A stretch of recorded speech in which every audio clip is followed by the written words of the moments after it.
I didn't get into this to basically judge those things. I got into this to design technology that helps people connect. Welcome. Thanks for joining me. Got a good video for you today. Mark Zuckerberg on with Joe Rogan. It's become very clear that the cover-up of the Biden laptop has caused a lot of economic pain upon the American people, considering the fact that Joe Biden is really bad at running this country and economically has done a disastrous job in comparison to what Donald Trump has done. And I am, again, not a Donald Trump supporter, but you have to be ignoring the economic facts to not see that Joe Biden sucks as president. He just really sucks. And Democrats really, really just suck at running an economy. The leadership of the Democrat Party is a complete fail, and it's been helped out by the social media. So let's roll into it. We're not the ministry of truth for the world that's deciding whether everything is true or not. But yet you've chosen to be the decider of what are facts before you've even been given all the evidence. There's absolutely no reason in the world for you to have to censor the things that you have. There was a lot of attention on Twitter during the election because of the Hunter Biden laptop story. The New York Post. We have that too. Yeah, so you guys censored that as well?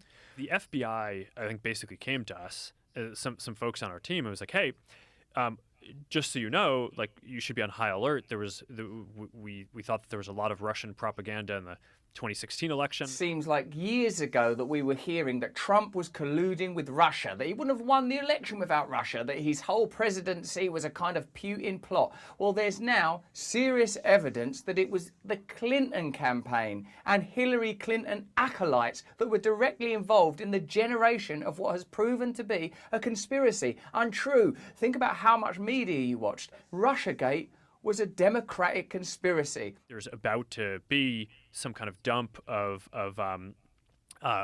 that's similar to that. So just be vigilant. Sounds like this happened right when 51 intelligence officials were on the media before the election to falsely claim this laptop was Russian disinformation.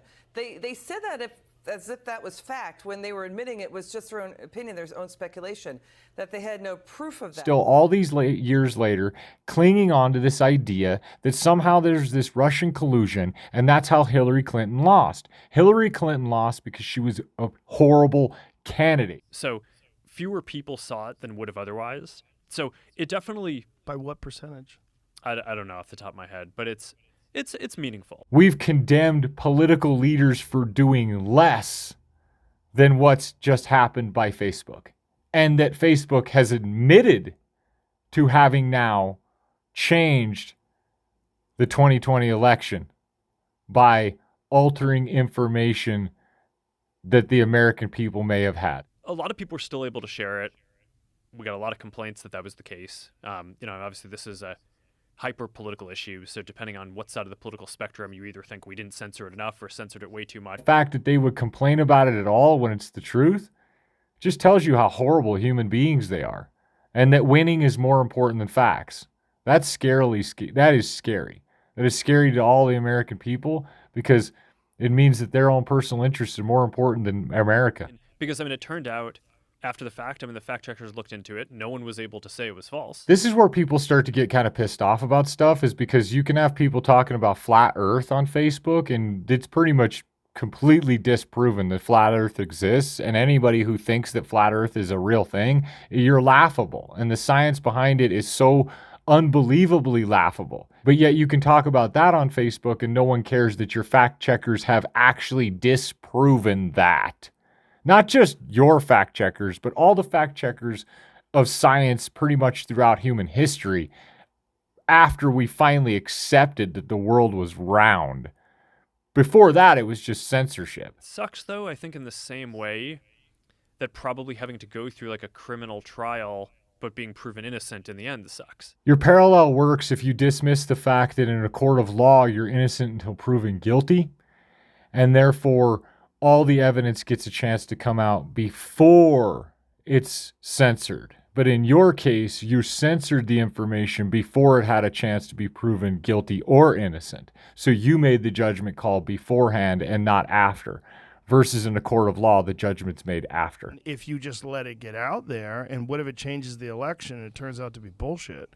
That's a real problem. Censoring information of any kind isn't your place to do so, because as much as you think that if I hadn't suppressed this information that it would have changed the course of the election, by you censoring the information, you changed the course of the election. Yeah, I mean, what would you do in that situation? I don't know what I would do. Before you had Mark Zuckerberg sitting right in front of you, The history of every single country that's ever existed other than the United States, up until 1776, every fucking country that has ever existed was run by dictators. Right. All of them. This is the first one where you had elected officials. This is the first experiment in self-government that actually worked, and it created the greatest superpower the world's ever known. It created the greatest cultural machine, the greatest machine of art and creativity and innovation right fucking here. And how did it do that? It did it through freedom. Because when you give people freedom, you let people do whatever the fuck they want to do, they actually find ways to succeed and grow and thrive. But as soon as you put the boots to them, as soon as you tell them, you have to do this or you can't do that, you have to listen to me, now you have a mini dictator. You have one step away from a king. You're moving one step closer to dictatorship. That's what the fuck is happening. I would want to talk to someone from the New York Post, and I would say, how did you come up with this data? Like, where are you getting the information from? How do you know whether or not this is correct? now all of a sudden you want to take a completely different direction when you have the man who actually censored everybody right in front of you and you can call him out for doing it? Everybody wants to look at it after the fact. Now that we know that the laptop was real and that it was a legitimate story and there is potential corruption involved with him. Like, if something comes along and the Republicans cook up some scheme to make it look like Joe Biden's a terrible person and they only do it so that they can win the election, but it's really just propaganda. Right now, you're actually blaming Republicans for being the ones who would come up with something at the last minute to win the election, when we are talking about the suppression of the Hunter Biden laptops, which actually did the very thing you're talking about, and that was executed by the mainstream media and the social media in collusion with the Democrat Party. Like, this is just one story, like one individual story. Like, how many of these pop up every day, especially in regards to polarizing issues like climate change or COVID or you know, foreign policy or Ukraine? Anytime there's like a really controversial issue, those moments on social media, those trouble a lot of people because they don't know why certain things get censored or certain things get promoted. It's because we know why, and we're very bothered by people who ignore facts.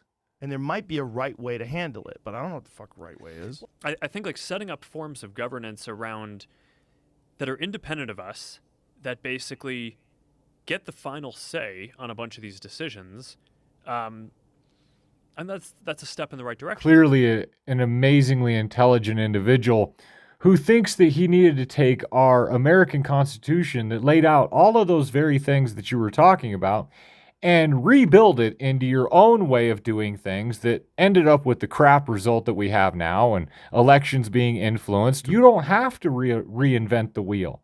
You just have to follow the Constitution that already exists. Thanks for hitting that like and subscribe button. Thanks to my new subscribers. Thanks to all my subscribers. Thanks for watching. Later.